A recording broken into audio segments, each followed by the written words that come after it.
হবে। তাহলে আর পড়িয়ে কি লাভ? আমাদের ছুটি দিয়ে দিন, মাঠে গিয়ে বরং ঘুড়ি ওড়াই। কি পণ্ডিত, ছাত্রছাত্রীরা পড়াশোনা কেমন করছে? ওরা পড়াশুনো করে কোথায়? বাড়ি গিয়ে কেউই বই খুলছে না। মানে বই পড়ে না? না, এই যে গুলটেকেই দেখুন, 1 থেকে 50 অবধি মুখস্থ, কিন্তু তারপর বলতে গেলেই হোঁচট খায়। আচ্ছা গুলটে, 51 থেকে বল দেখি। 51, 52, 53, 54, 55, 56, 57, 58, 59, 60, 61। 57, 59, 60, সেগুলো আবার কি? 61 আগে তো 60 হবে। 41 আগে যেমন 40 হয়, 31 আগে যেমন 30 হয়। তুই কি নতুন করে বই লিখছিস নাকি সংখ্যা আবিষ্কার করছিস? না, বই পড়তে ভালো লাগে না। পণ্ডিত, এদের মা বাবাকে ডেকে বোঝাও, শুধু ঘুরে বেড়ালে চলবে, পড়াশোনা করতে হবে তো। আচ্ছা মহারাজ, আপনি যখন এত করে বলছেন, এবার থেকে আমরা মন দিয়ে পড়াশোনা করব। হ্যাঁ।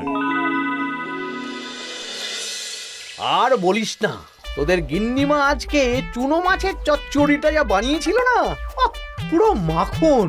গিন্নিমাতে এতদিন জানতাম সরষের তেল দিয়ে রান্না করতো, এখন কি মাখন দিয়ে রান্না করছেন নাকি? আরে দূর, মাখন দিয়ে রান্না করবে কেন? যাই হোক, বাদ দে। উফ, বিকেল বেলা আমাদের বাড়িতে চলে আসিস, তেলে ভাজা দিয়ে মুড়ি খাবো। আর সাথে একটু পেঁয়াজ কুচি আর শসা থাকলে একেবারে জমে যাবে। এ কি মন্ত্রী, তুমি এখানে দাঁড়িয়ে দাঁড়িয়ে গল্প করছো, কোনো কাজ নেই? রাজসভা তো একটু পরে শুরু হবে, তাই একটু ফাঁকা সময়ে। বুঝেছি। বেশি বকবক না করে রাজসভায় এসো, আজকে একটা গুরুত্বপূর্ণ আলোচনা আছে। ঠিক আছে, আমি আসছি। তাহলে বিকেলে চলে আসিস। হ্যাঁ হ্যাঁ মন্ত্রী মশাই, একদম চিন্তা করবেন না।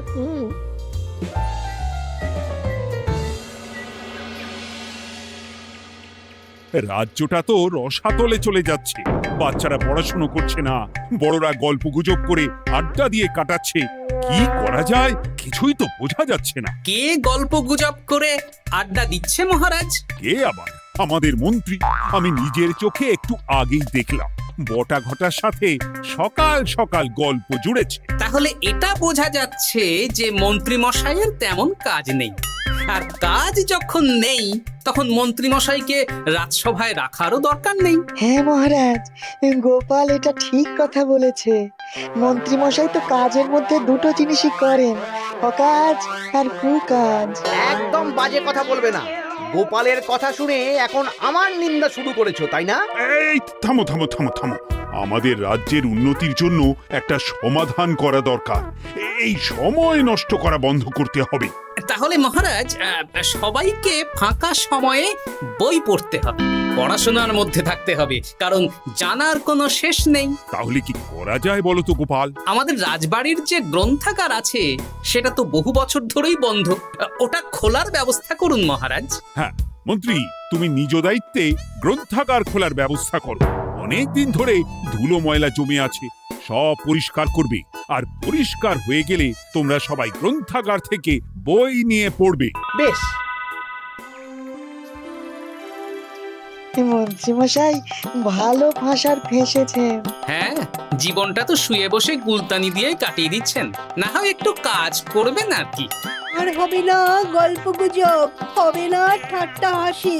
গ্রন্থাগার সাফ করতে গিয়ে মন্ত্রীর হবে হাঁচি কাশি। কথাটা বেশ ভালো বলেছে বিজ্ঞানী। ওনার দুটো কাজ, অকাজ আর কুকাজ। সে তো তুমি প্রসঙ্গ আনলে তাই। বেটারা আমাকে নিয়ে রসিকতা করছে। এই গোপালের বড্ড বার বেড়েছে, এমন চাল চালবো যে কেঁদে কুল পাবে না।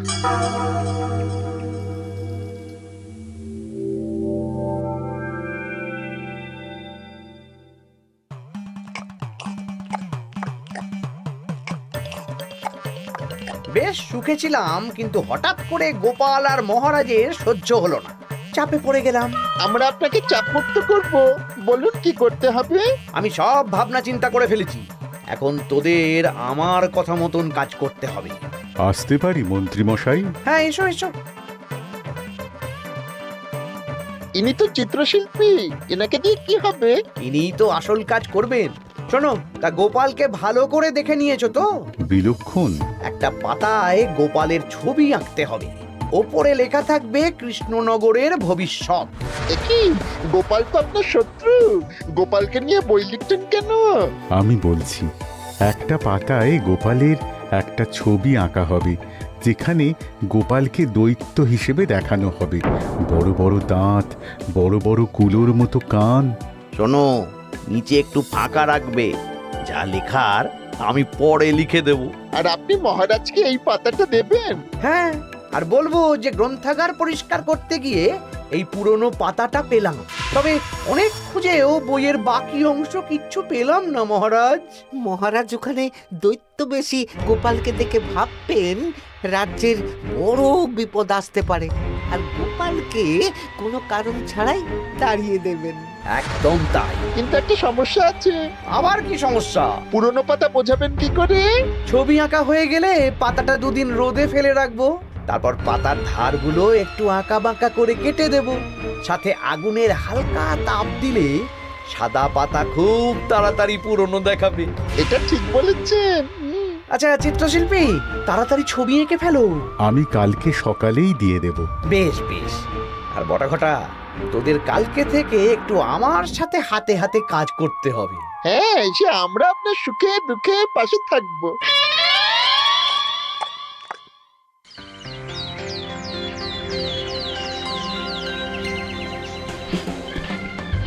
ওপরের তাকগুলো পরিষ্কার কর, ওপরের বইগুলো বড্ড ময়লা। কি মন্ত্রী, কাজ হচ্ছে? কাজ করছেন না, বরং কাজ করাচ্ছেন। কাজ হওয়া নিয়ে দরকার, সে আমি করি বা অন্য লোক, তাতে কি যায় আসে? যায় আসে মন্ত্রী মশাই। আমাদের এই গ্রন্থাগারে এত দামি দামি প্রাচীন দুষ্প্রাপ্য বই আছে, যদি কোনো বই চুরি হয়ে যায় তার দায় কে নেবে? এটা গোপাল ঠিক বলেছে। আমি তো এখানেই আছি, বটাঘটা সাহস আছে নাকি বই সরানোর? বেশ, তাহলেই ভালো। চলো গোপাল, পাঠশালায় গিয়ে দেখে আসি আজকে কেমন পড়াশুনো চলছে। গোপাল আমাদের ঘুরিয়ে চোর বললো মন্ত্রী মশাই, আর আপনি প্রতিবাদ করলেন না। প্রতিবাদ কি? গোপালকেই দুদিন পরে রাজ্য থেকে বার করে দেব।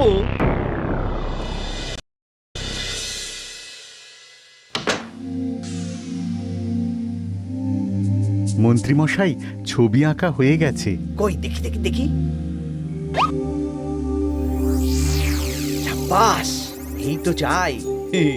এই ছবি দেখে মহারাজ চমকে যাবে। এবার পাতা পুরনো করার কাজটা করে ফেললেই কেল্লা ফতে।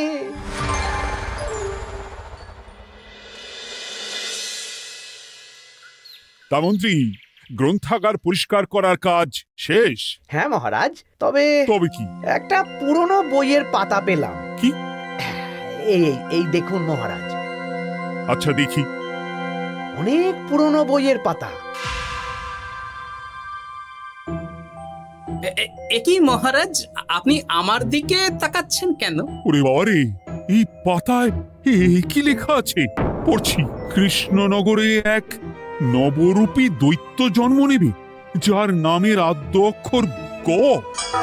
সে শুরুতে লোকজনের উপকার করবে, কিন্তু তার বয়সকালে তার আসল রূপ ফিরে আসবে। ওই ব্যক্তি আসলে মানুষ নয়, সে এক দৈত্য। সে থাকলে কৃষ্ণনগরে নেমে আসবে সর্বনাশ। কৃষ্ণনগরের মানুষদের ধরে সে খাবে। তার আসল রূপের চিত্র প্রদর্শিত করা হলো। কই দেখি মহারাজ। দেখো, সত্যি তো এই দৈত্যকে একদম গোপালের মতন দেখতে। মহারাজ, আমার মনে হয় যে গোপালকে এই রাজ্যে ঠাঁই দেওয়া একদম ঠিক হবে না। কোন দিন গোপাল মানুষ থেকে দৈত্য হয়ে আমাদের খেয়ে নেবে বলা তো যায় না। উল্টো পাল্টা কথা বলবেন না মন্ত্রী মশাই। ওই দেখুন মহারাজ, গোপাল কেমন রেগে উঠছে। এক্ষুনি দাঁত বেরোলে কিন্তু হিতে বিপরীত হয়ে যাবে। আরে কিসের হিতে বিপরীত? কই দেখি। দেখো দেখো, এ তো কোনো দুষ্প্রাপ্য বইয়ের পাতা, তাই মিথ্যে কথা লেখার সম্ভাবনা কম। বিশ্বাস করুন মহারাজ, আমি দৈত্য নই, আমাকে ফাঁসানো হচ্ছে। গোপালকে দূর করুন মহারাজ। কোনো অঘটন ঘটে গেলে কিন্তু আমাকে বলতে পারবেন না যে আমি আগে থেকে সাবধান করিনি। হ্যাঁ গোপাল, তুমি আর এই রাজ্যে থেকো না, আজ রাত্রেই চলে যাও। আমি জানি তো মানুষ অবস্থায় অনেক উপকার করেছো বা করছো, কিন্তু দৈত্য হয়ে উঠলে তখন রাজ্যের মানুষকে কি জবাবদিহি করব বলো? বিশ্বাস করুন মহারাজ, আমি মানুষ। চুপ! এই কে আছো? গোপালকে ঘাট ধাক্কা দিয়ে বের করে দাও। যেন আজকের পর এই রাজ্যে আর না দেখি। মহারাজ এসব বিশ্বাস করলেন? মন্ত্রী মশাই জোর খাটালেন যে, কি আর করা যাবে। এখন যতদিন না কোনো উপায় হচ্ছে, এই রাজ্যের বাইরেই থাকতে হবে। তবে কি? একটা সন্দেহ হচ্ছে বুঝলে। আগের বছর যখন বেতন বেড়েছিল, রাজসভা থেকে একটা চিঠি দিয়েছে, সেটা আছে? হ্যাঁ, আছে তো। দাও তো, যাওয়ার পথে একটু বিজ্ঞানীর বাড়িতে যাব বুঝলে।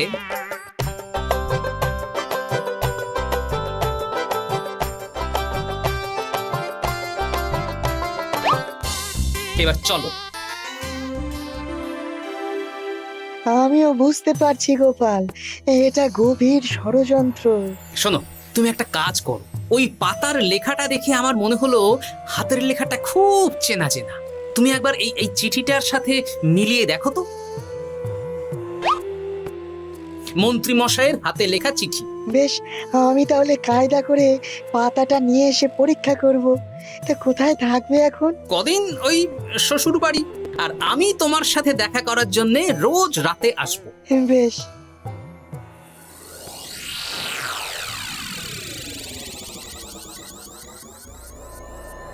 আসতে পারি মহারাজ? বিজ্ঞানী, এসো এসো এসো। বলছি মহারাজ, পাতাটা চাই, আজকে রাতের জন্য দেবেন? হ্যাঁ, নিয়ে যাও নিয়ে যাও। ওই পাতা দেখলেই আমার ভয় লাগছে।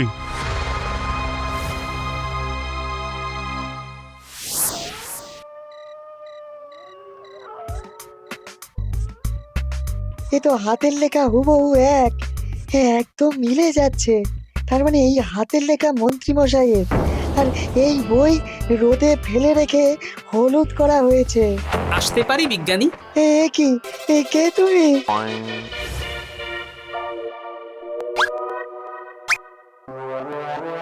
গিন্নির পুরনো শাড়ি পরে নারী সেজে এলাম, কেউ জানতে পারলেই বিপদ।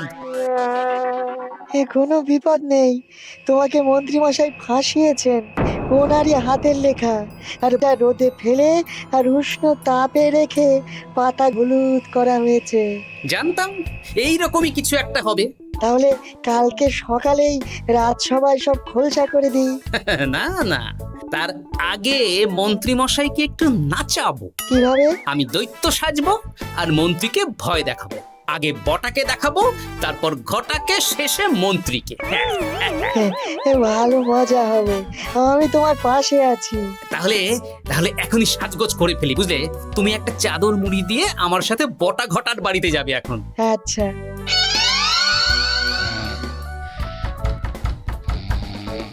হে, এক ঘটা দেখ না।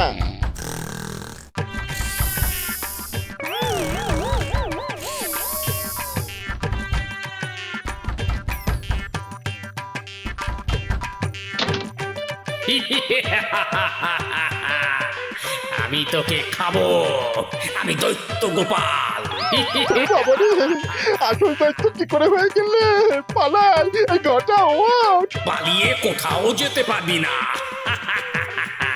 আমি তোকে খাবো। বাঁচাও বাঁচাও। কি হলো?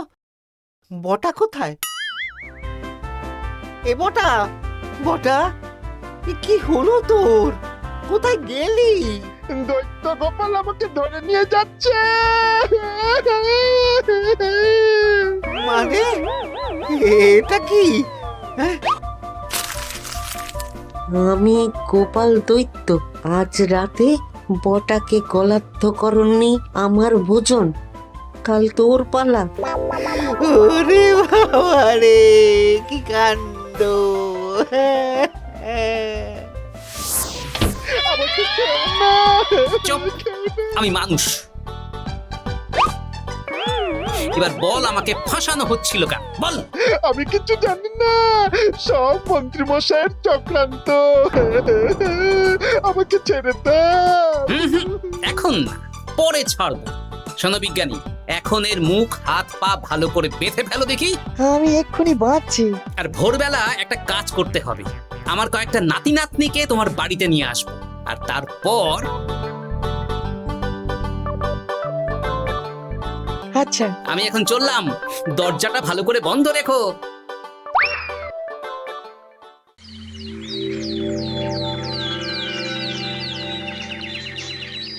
কি সব উল্টোপাল্টা বলছিস? সত্যি কালকে গোপালের দৈত্য এসেছিল। আরে গোপাল তো রাজ্য ছেড়ে চলে গেছে, আমি কড়া পাহারা বসিয়েছি। গোপাল এই রাজ্যে আর ঢুকতেই পারবে না। কিন্তু ওর দৈত্য এসেছিল। আরে দূর, তুই স্বপ্ন দেখেছিস। সকাল সকাল মাথা খারাপ করাস না ঘটা, কাজ আছে। সত্যি বলছি। চুপ!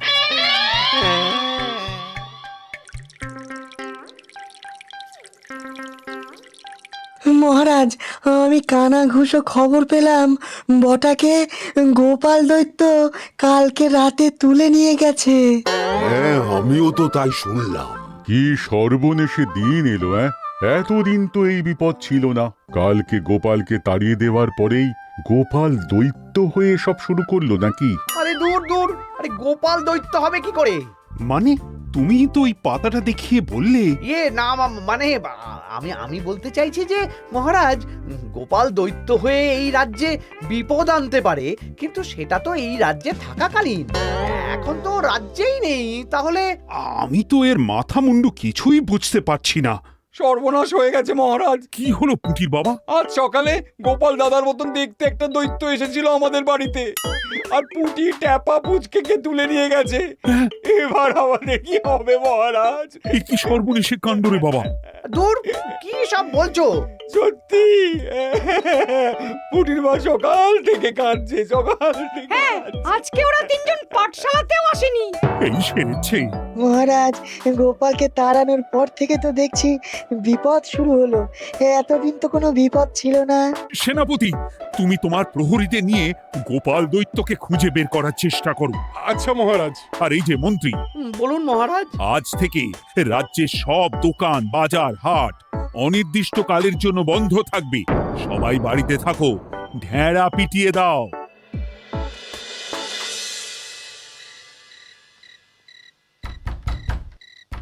কে? আমি দরজা খুলবো না। এই দরজা খোলো। আমি বিজ্ঞানী।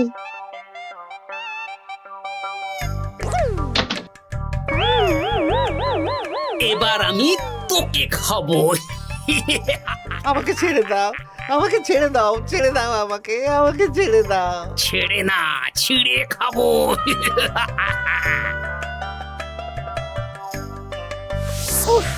এই তো দাদু চলে এসেছো। এরকম শুয়ে বসে থাকতে ভারী মজা। কি বটা, তোর কিছু হয়নি? না না, কাল একটু ভয় পেয়েছিলাম। না, কিছু হবেও না। এই মন্ত্রীর সব চক্রান্ত ধরা পড়ে গেছে। আমি চাইলেই মহারাজের কাছে মন্ত্রীর নিজের হাতের লেখা বইয়ের ব্যাপারে বলতে পারতাম, কিন্তু আমি চাই মন্ত্রী মশাই নিজের মুখে নিজের দোষ স্বীকার করুক। আর সেটা করানোর দায়িত্ব তোর হাতে। আমি কি করব? কাল সকালে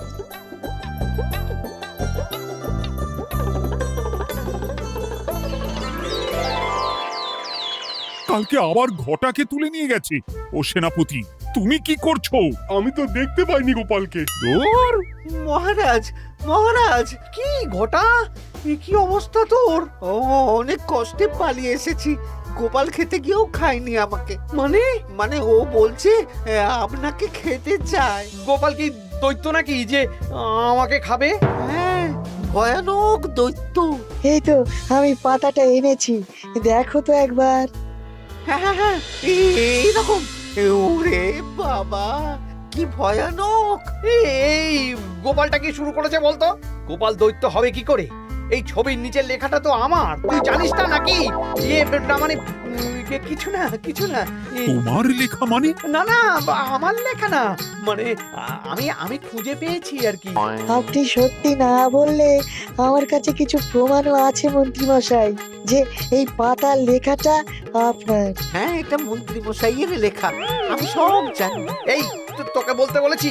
না, এবার আমি বলবই, আগে আমার প্রাণ, তারপর আপনার মান। মন্ত্রী মশাই এই পাতাটা নিজে লিখেছেন আর গোপালের ওই ভয়ানক ছবি একজনকে দিয়ে আঁকিয়েছেন। রোদে রেখে ও আগুনে উষ্ণ তাপে পাতাটা হলুদ করেছেন আর ধারগুলো আঁকা বাঁকা করে কেটেছেন যাতে দেখে পুরনো মনে হয়। সব বাজে কথা। কোনো বাজে কথা না। এই দেখুন মহারাজ, মন্ত্রীর হাতের লেখা একটা চিঠি আর বইয়ের লেখা একদম এক।